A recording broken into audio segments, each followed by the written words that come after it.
Hindu Muslim ಧಾರ್ಮಿಕ ಹಬ್ಬಗಳಾದ ಯುಗಾದಿ ಹಾಗೂ ರಂಜಾನ್ ಹಬ್ಬಗಳು ಏಕಕಾಲದಲ್ಲಿ ಬಂದಿರುವುದರಿಂದ ಎರಡೂ ಸಮುದಾಯಗಳಲ್ಲಿ ಕೋಮು ಸಾಮರಸ್ಯ ಬೆಳೆಸಲು ಲಕ್ಷ್ಮೇಶ್ವರ ಶಾಂತತೆಗೆ ಭಂಗ ತರದಂತೆ ಎರಡು ಸಮುದಾಯದ ಧಾರ್ಮಿಕ ಮುಖಂಡರನ್ನ ಹಾಗೂ ಸಾರ್ವಜನಿಕರನ್ನ ಕರೆದು ಲಕ್ಷ್ಮೇಶ್ವರ ನಗರದ ಪೊಲೀಸ್ ಠಾಣೆಯಲ್ಲಿ ಶಾಂತಿ ಸಭೆ ನಡೆಸಲಾಯಿತು. ಯುಗಾದಿ ಹಾಗೂ ರಂಜಾನ್ ಹಬ್ಬದ ಪ್ರಯುಕ್ತ ಸರ್ಕಲ್ ಇನ್ಸ್ಪೆಕ್ಟರ್ ಹಾಗೂ ಸಬ್ ಇನ್ಸ್ಪೆಕ್ಟರ್ ನೇತೃತ್ವದಲ್ಲಿ ಸಾರ್ವಜನಿಕ ಹಾಗೂ ಧಾರ್ಮಿಕ ಮುಖಂಡರ ಶಾಂತಿ ಸಭೆಯನ್ನು ನಡೆಸಿ ಮಾತನಾಡಿದ ಪೊಲೀಸ್ ಅಧಿಕಾರಿಗಳು, ಈ ವರ್ಷ ಯುಗಾದಿ ಹಾಗೂ ರಂಜಾನ್ ಎರಡೂ ಒಂದೇ ತಿಂಗಳಲ್ಲಿ ಬಂದಿರುವುದರಿಂದ ಎಲ್ಲ ಧರ್ಮದವರು ಭ್ರಾತೃತ್ವ, ಸಾಮರಸ್ಯ, ಸೌಹಾರ್ದತೆ ಹಾಗೂ ಶಾಂತಿಯ ರೀತಿಯಿಂದ ಆಚರಿಸಬೇಕು. ಯಾವುದೇ ಅಹಿತಕರ ಘಟನೆಗಳಿಗೆ ಆಸ್ಪದ ಕೊಡಬಾರದು. ಲಕ್ಷ್ಮೇಶ್ವರ ಸೌಹಾರ್ದತೆಯ ನೆಲ. ಇಲ್ಲಿ ಎಲ್ಲ ಧರ್ಮದವರು ಇದ್ದಾರೆ. ಧಾರ್ಮಿಕ ಆಚರಣೆಯ ದಿನಗಳಂದು ಯಾವುದೇ ಅಹಿತಕರ ಘಟನೆಗಳು ನಡೆದಿರುವಂತಹ ಉದಾಹರಣೆಗಳು ಇಲ್ಲ. ಹಬ್ಬದ ದಿನದಂದು ಎಲ್ಲರೂ ಒಬ್ಬರಿಗೊಬ್ಬರು ಸಹಕಾರ ಹಾಗೂ ಪ್ರೋತ್ಸಾಹದಿಂದ ಹಬ್ಬ ಆಚರಿಸಬೇಕು. ಸಹೋದರತ್ವದಿಂದ ನಡೆದುಕೊಳ್ಳಬೇಕು. ಒಂದು ವೇಳೆ ಎರಡು ಹಬ್ಬಗಳ ದಿನ ಪ್ರಚೋದನೆ ಕೊಡುವುದು ಅಥವಾ ಅಹಿತಕರ ಘಟನೆಗಳಿಗೆ ಕಾರಣವಾದರೆ ಅಂಥವರ ಮೇಲೆ ಕಾನೂನು ಕ್ರಮ ಜರುಗಿಸಲಾಗುವುದು ಎಂದು ಅಧಿಕಾರಿಗಳು ಎಚ್ಚರಿಕೆಯನ್ನು ನೀಡಿದರು.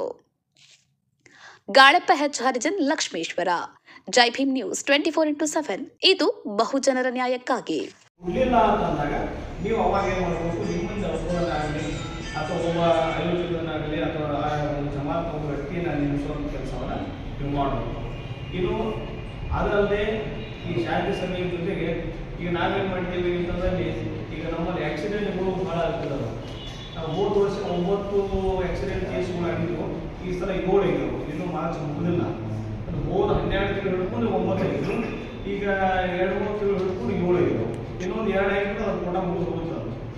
ಸೊ ಹಾಗಾಗಿ ನಮ್ಮ ಉದ್ದೇಶ ಇಷ್ಟೇ, ಅದು ಆಕ್ಸಿಡೆಂಟ್ ಆಗೋದು ನಾವೇನು ರೋಡ್ ಮಾಡಬೇಕು ಇನ್ಸಿಡೆಂಟ್ ಅಂತಲ್ಲ, ಅದೇ ಆಕಸ್ಮಿಕ ಅಂತ ಹೇಳ್ತೀವಿ. ಅದಕ್ಕಾಗಿ ನಾವು ಹುಬ್ಳಿ ರೋಡಿಗೆ ಆಲ್ಮೋಸ್ಟ್ ಎಲ್ಲ ಜನ ಹೋಗೋದು ಮಾರ್ಕೆಟಿಂಗ್, ನೀವು ಇಲ್ಲಿಂದ ಲಕ್ಷ್ಮೇಶ್ವರದಿಂದ ರಂಜಾನ್ ಹಬ್ಬಕ್ಕೆಲ್ಲ ಹೋಗೋದು, ನೈಟ್ ಹೋಗೋದು ಮಾಡ್ತಾರೆ.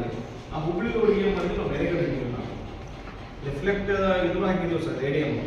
ಅಲ್ಲಿ ನೀವು ಹೋಗುವಾಗ ನಿಮ್ಮ ಮನೆ ನೀವು ಹೇಳ್ಬೋದು, ಒಂದು ಏನಾರ ಹಂಗೆ ಐದರ ಘಟನೆ ಆಗಲಾರ್ದಂಗೆ ನಾವು ಕಾಪಾಡ್ಕೊಂಡು ಹೋಗ್ಬೇಕನ್ನೋಂಥ ಏಕತಾ ಮನಸ್ಸದವರು ಏನಾರ ಕೂಡಿ ಒಂದು ಲಕ್ಷ್ಮೇಶ್ವರದಲ್ಲಿ ಏಕತಾ ಸಮಿತಿಯನ್ನು ಮಾಡಿ ಬಿದ್ದಿರ ಕರೆ. ಆದರೆ ಈಗೇನು 2013 ಒಳಗೆ ಏನು ಗಾಂಧಿ ಆತ ನಿರೀಕ್ಷಿತ ಆಗಿದ್ದು ವೈಯಕ್ತಿಕ ಒಂದು ವಿಚಾರ ಇಟ್ಕೊಂಡು ಅದು ಜಾತಿ ಮನ್ನಾ ಮಾಡಿರೋದು.